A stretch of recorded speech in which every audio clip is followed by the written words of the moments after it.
નમસ્કાર દર્શક મિત્રો, મહામંથનમાં આપ સૌનું સ્વાગત કરું છું। ગુજરાતમાં 6 સભાઓ પ્રધાનમંત્રીએ ગજવી છે। ગુજરાતથી મુદ્દા આધારિત પ્રહાર થાય એટલે તેના પડઘા વિપક્ષ અને દેશમાં સંભળાય।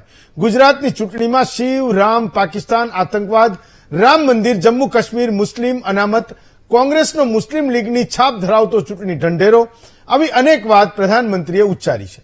ગુજરાત આ વખતે 25 બેઠકો ઉપર મુકાબલો થવાનો છે અને પ્રધાનમંત્રીએ પ્રહાર કરતા મુદ્દાઓની સાથે જે વાત ઉચ્ચારી તે એ હતી કે આપણે બેઠક નહીં પણ પોલિંગ બૂથ જીતવાનું છે। આમ પણ ચૂંટણી કારણમાં મતદારોને બૂથ સુધી ખેંચી લાવતા કાર્યકરોનું જ આગવું મહત્વનું છે અને પ્રધાનમંત્રી આ વાત સારી રીતે જાણે પણ છે। મોદીએ તો પહેલા મતદાન પછી જલપાનની પણ ગુજરાતના મતદારોને અપીલ કરી દીધી। ત્યારે જોવાનું એ છે કે પ્રધાનમંત્રીની અપીલની ગુજરાતના મતદારોને શું અસર થવાની છે। એકંદરે ગુજરાતની ધરતી ઉપરથી પ્રધાનમંત્રીએ મતદારોને આપેલા મેસેજના સૂચિતાર્થ શું નીકળે છે તેની ચર્ચા મહામંથનમાં કરીશું।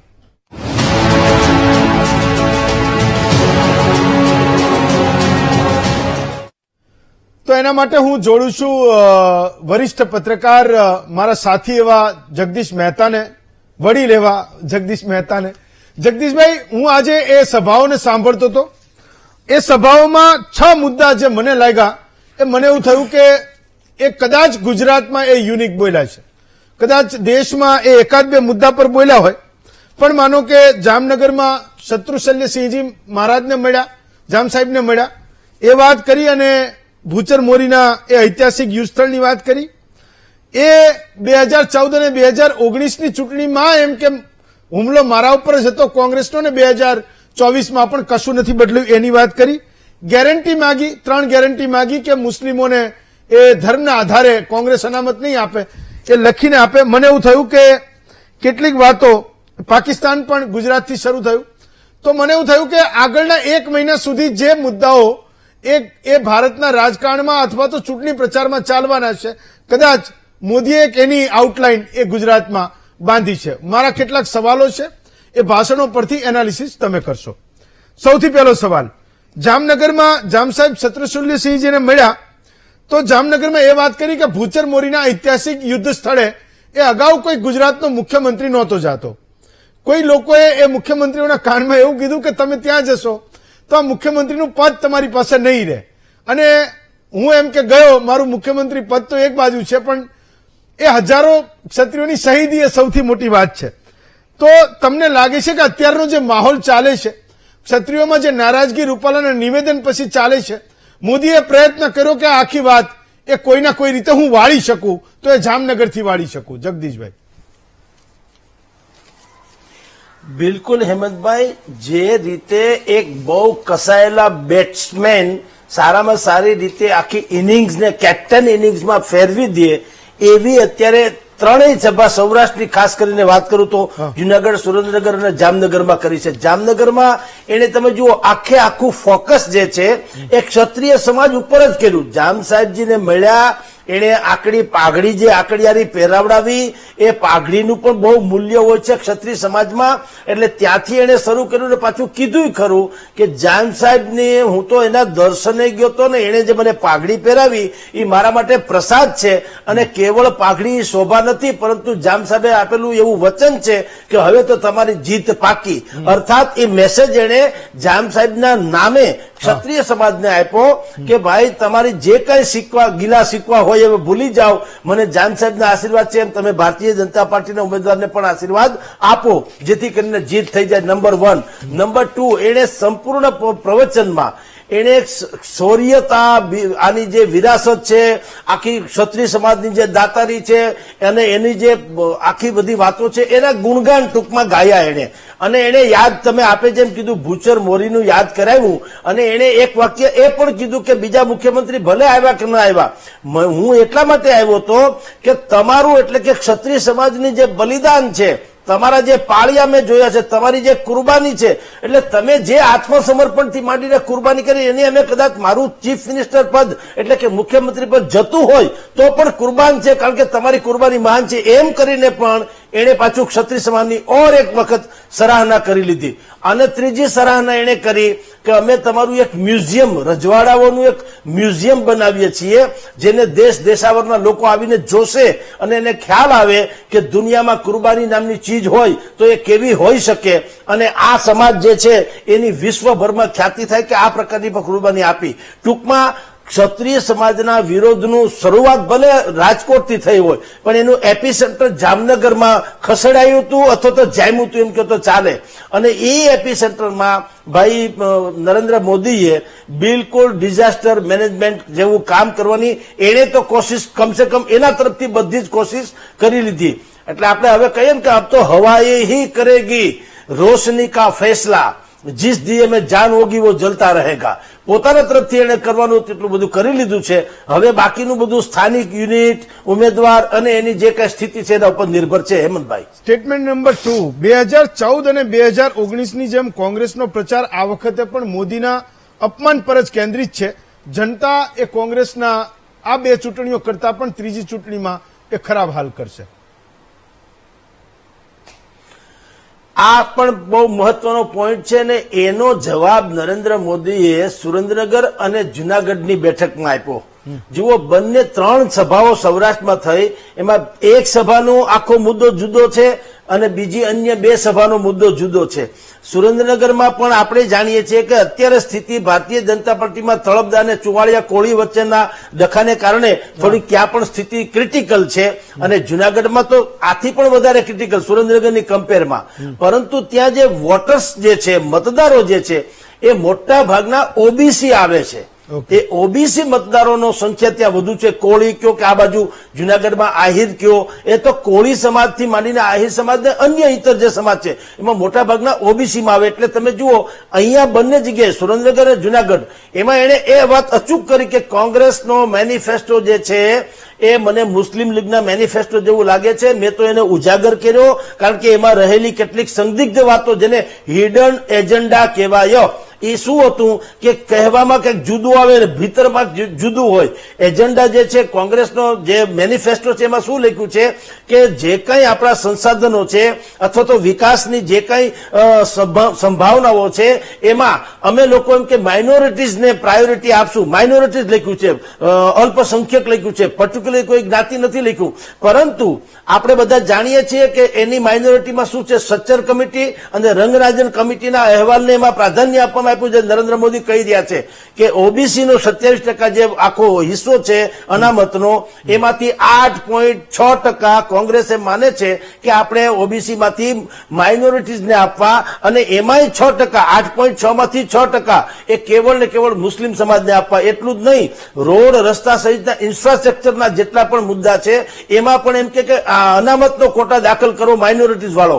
તો નરેન્દ્ર મોદીએ આ બંને સભાઓમાં સુરેન્દ્રનગર અને જુનાગઢ, જે ઓબીસી સમાજ મોટા ભાગનો ત્યાં છે, એને એવો મેસેજ આપવાની કોશિશ કરી છે કે અમે કોંગ્રેસ જે આ પ્રકારનું વિચારી છે, તમારી અનામતમાં વિચારી રહી છે, કમ કરવાનું વિચારી રહી છે, એને ભારતીય જનતા પાર્ટી કોઈ કાળે સાબિત થવા નહીં દે. અને એને તો ત્યાં સુધી એક શબ્દ વાપર્યો કે જ્યાં સુધી હું જીવું છું ત્યાં સુધી. આ પણ બહુ મોટી વાત છે નરેન્દ્ર મોદીના મોઢેથી આવા શબ્દો, અને એમ પાછું મુસ્લિમ, પર્ટિક્યુલરલી શબ્દ માઇનોરિટીઝ કેવું નહીં, અલ્પસંખ્યક નહીં, મુસ્લિમ્સ એવો શબ્દ નીકળવો કે મુસ્લિમ સમાજને હું જીવું ત્યાં સુધી ઓબીસીના કોટામાંથી ધર્મના આધારે તો હું અનામત નહીં આપવા દઉં. આ બહુ મોટી વાત કરીને એને એક માસ મીડિયાને, એટલે કે એના જે વોટર્સ ઓબીસી છે એને પણ કનેક્ટ કરવાની કોશિશ કરી. હેમંતભાઈ, એક સ્ટેટમેન્ટ, કોંગ્રેસમાં હિંમત છે તો લખીને ગેરંટી આપે કે બંધારણ બદલીને કોઈ દિવસ ધર્મના આધારે મુસ્લિમોને અનામત નહીં આપે.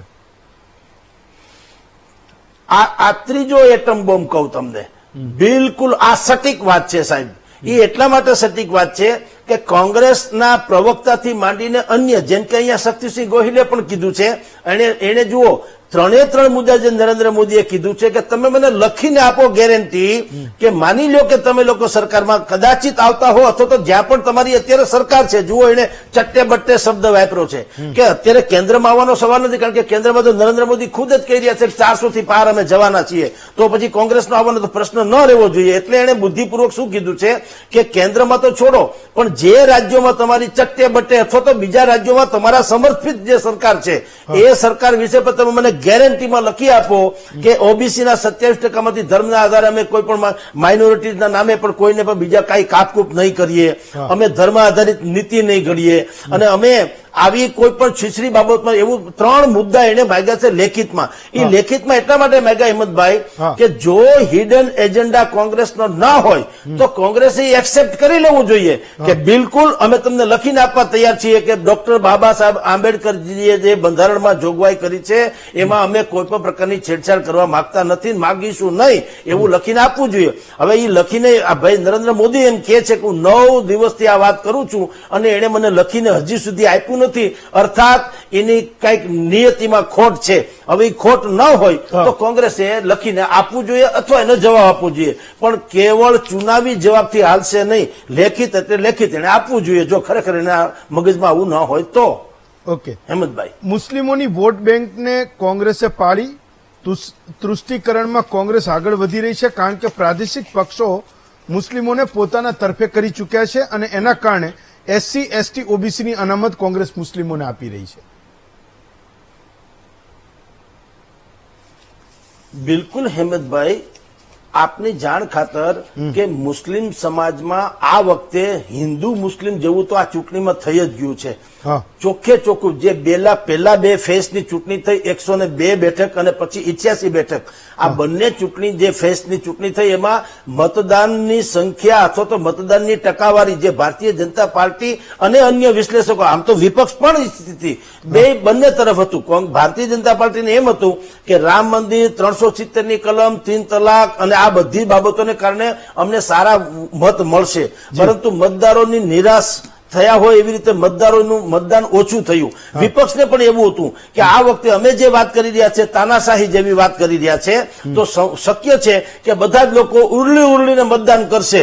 આફોડા કોંગ્રેસના એજન્ડા છોડો, નરેન્દ્ર મોદીની સરકાર તાનાશાહી વર્તી રહી છે એવો જો એ વાત કન્વે થશે મતદારોમાં તો મતદારો મોટે પાયે મતદાન કરવા નીકળશે. પરંતુ બંને પક્ષ, ભાજપ અને વિપક્ષ, એ બંનેમાં એ લોકો થાપ ખાઈ ગયા અને મતદારો જે જોઈએ એવા ન નીકળ્યા. અને એટલે એ વિકાસની વાત હતી અથવા તો એજન્ડા વાળી વાત હતી અથવા તો કોંગ્રેસ પાસે જે કોઈ એનો મેનિફેસ્ટો છે એવી વાત હતી, રોજગારી, મોંઘવારી, હેલ્થ, આરોગ્ય, શિક્ષણ, એ બધું જ એકવાર રહી ગયું અને ત્રીજા ફેઝમાં ત્રીજા ગિયરમાં ગાડી મૂકીને જેમ ગાડી ભાગે એમ આવી ગયું. મેનિફેસ્ટોને લઈને કોંગ્રેસના કે તમે ઇન્ડી એલાયન્સના કયો એ જે મેનિફેસ્ટોને મુસ્લિમ લીગ સાથે સંકળાવી અને નરેન્દ્ર મોદીએ પોતાની જે ઓરિજિનલ સ્ટાઇલ કે ખરેખર આપણે જેને કહેવાય ને કે કલર પકડ્યો, એ કલર ઓરિજિનલ પકડી લીધો એને, અને એને કીધું કે આ લોકો કોઈ પણ ભોગે આપણા જે હિન્દુ સમાજના હોય અથવા તો ઓબીસી જે છે એ સમાજના કેટલાક જે અનામત રિઝર્વ એના જે હક છે એ હક છીનવી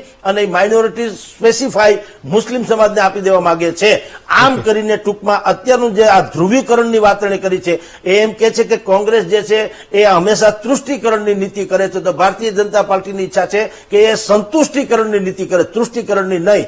ટૂંકમાં પહેલા 2 ફેઝમાં જે મતદાન ઓછું થયું અને પછીના ત્રીજો મતદાનમાં પણ આવું ન થાય એટલે કલર પકડેલો છે ભાઈએ નરેન્દ્ર મોદીએ પણ, એટલે કે ભારતીય જનતા પાર્ટી પર કલર પકડ્યો છે. હવે બેકફૂટમાં કોંગ્રેસ છે કારણ કે એને ચોખવટ કરી રહી, 3 મુદ્દા માંગ્યા છે, લેખિતમાં એનો જવાબ આપવો રહ્યો અને મુસ્લિમ તૃષ્ટિકરણ નથી કરતા એને કેવું રહ્યું અને પ્રજાને ગળે ઉતારવું પણ રહ્યું. બેન આવી રીતના સમાજવાદી પાર્ટીની નેતા મારિયા આલમે એ નિવેદન કર્યું કે વોટ જેહાદ કરવા માટેની એક વાત કરી. મોદીએ અહીંયા પકડ્યું, અહીંયા એવું કીધું કે એના સાથી પક્ષોમાંથી લોકો વોટ જેહાદની વાત કરે છે અને કોંગ્રેસ એ બોલતી નથી કે ભાઈ આ બધા નિવેદનો તમે ના કરો. રાધર અખિલેશ યાદવ પણ એ મારિયા આલમ જે બોલ્યા એનાથી દૂર ભાગી રહ્યા છે, એટલે એની ગળાની ફાંસ બની ગઈ છે. અહીંયા આપણે ત્યાં ગુજરાતમાં કીધું એમણે. હા બિલકુલ હેમંતભાઈ, એ વાત તો જગજાહેર છે, આપણે મીડિયામાં બધા જોયા છે, લાઈવ ટેલિકાસ્ટ થયું છે ને આપણે જોયા છે બધું કે એને વોટ જેહાદની, હાલાકી એ એની પરિભાષા છે.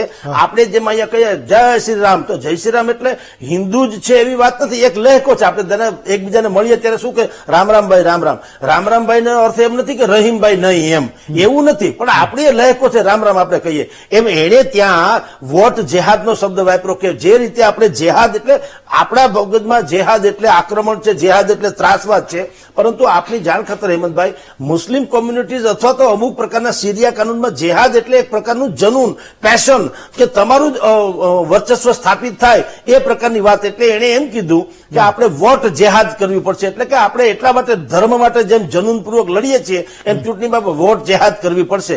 પરંતુ ગુજરાતીમાં આપણી બાજુ જે છે જેહાદનો શબ્દ જુદો થાય છે. આપણે ત્યાં લવ જેહાદ કયો એટલે આપણને ખબર પડી જાય કે આપણી હિન્દુ બેન બેટીઓને જે છે એ કન્વર્ટ કરાવીને બુદ્ધિપૂર્વક છેતરપિંડી કરીને પરણી જવું એની સાથે એને જેહાદ શબ્દ વાપરવામાં આવે છે. એટલે એને વોટ જેહાદ, એ નરેન્દ્ર મોદીએ એ શબ્દ પણ ઉચ્ચારી દીધો. અને એક શબ્દ ઉચ્ચારે છે કોર્ટ જેહાદ, એટલે કે કોઈ પણ સારા કામ થાય તો નરેન્દ્ર મોદીનું કહેવાનું એમ છે કે અમે કોઈ પણ સારા કામ કરવા જઈ રહ્યા હોય જે મોટા ભાગે બહુસંખ્યક એવા હિન્દુ સમાજની ભાગમાં હોય તો આ લોકો સીધા કોર્ટમાં જાય છે અને પડકારવા માટે. એટલે વોટ જેહાદે છે, કોર્ટ જેહાદે છે. માટે તમે લોકો એને વોટ આપણી રીતે તમે એને મદદ કરો, આવી એની એક વાત છે. છેલ્લો પ્રશ્ન. પાકિસ્તાન ભિખારી થઈ ચૂક્યું છે, જેના હાથમાં ક્યારેક બોમ્બગોળા હતા એના હાથમાં આજે ભીખનો કટોરો છે. ભારતમાં કોંગ્રેસ હારી રહી છે અને પાકિસ્તાન લડી રહ્યું છે. એટલે પાકિસ્તાનના નેતા અને પૂર્વ મંત્રી ફવાદ ચૌધરીએ જે રાહુલ ગાંધી વિશે કીધું, મને લાગે એ સંદર્ભમાં મોદી બોલી ગયા હતા. જગદીશભાઈ, લાસ્ટ ક્વેશ્ચન. બિલકુલ રાહુલ ગાંધીનું પ્રવચન જે છે એના ઉપર સંસદમાં એ જે આપે વાત કરી છે, પાકિસ્તાનના મંત્રીએ અહીંયા વાતે કરી છે કે ભાઈ ભારતમાં મુસ્લિમોની અત્યારે પણ સ્થિતિ દયનીય છે. એટલું જ નહીં, જો 2024માં નરેન્દ્ર મોદીની સરકાર પાછી આવશે તો એ કટ્ટર હિન્દુત્વવાદી સરકાર છે અને માઇનોરિટીઝ જે અત્યારે અહીંયા પીડિત છે, યા તો માઇનોરિટીઝને ટોટલી કન્વર્ટ કરીને કાંઈ હિન્દુ બનવા મજબૂર કરશે અથવા તો એને દેશ નિકાલ કરવાની કે સેકન્ડ સિટીઝન્સ જે હોય એ પ્રકારનું કરવાની કોશિશ કરે છે. એવી પાકિસ્તાનમાં વાત તો નીકળી જ છે. એટલે આ નરેન્દ્ર મોદીએ એ વાત પણ એને અહીંયા ઉજાગર કરી. ઇન ટોટાલિટી તમને કહું તો સરવાળે કહેવા માંગે છે કે જો રાષ્ટ્રની આપ વાત કરતા હો તો આખા મતદારોને એમ કીધું છે કે હિન્દુ રાષ્ટ્ર છોડો, પણ રાષ્ટ્ર ભાવના કે દેશભક્તિ કે રાષ્ટ્રપ્રેમ એની વાત કરો તો તમારી પાસે એક જ ચોઇસ છે. એ ચોઇસનું નામ છે નરેન્દ્ર મોદી અથવા તો મોદી સરકાર. એટલે હવે નિર્ણય તમારે એમ કે કરવાનો છે મતદારોએ શું કરવું તે. અને એ બંને જગ્યાએ જે ડિલિવરી કરી, સામે ઓડિયન્સ જે હતું સંતો મહંતો હતા અને મોટા ભાગે આપણા હિન્દુ સ્વાભાવિક છે, બધા જાણતા હોય. એટલે આ બધી તમને કહું તો આજની આ જે પેકેજ 3 જાહેર સભાઓમાં જે છે બિલકુલ ફૂલ ફ્લેડ અને જેવું જોઈએ એટલું જ એટલી જ માત્રામાં બુદ્ધિપૂર્વકનું આપેલું પ્રવચન છે. હવે એની અસર કેટલી થાય છે એ અથવા તો એનું કેટલું ઝીલાય છે ભારતીય જનતા પાર્ટી તરફ તે પણ જોવાનું રહ્યું. ચલો, હું માનું છું કે જગદીશભાઈ આ 6 મુદ્દાનું તમારા કરતા સારું વિશ્લેષણ કદાચ કોઈ ના કરી શક્યું હોત. હું તમે જોડાયા બદલ તમારો ખૂબ ખૂબ આભાર માનું છું.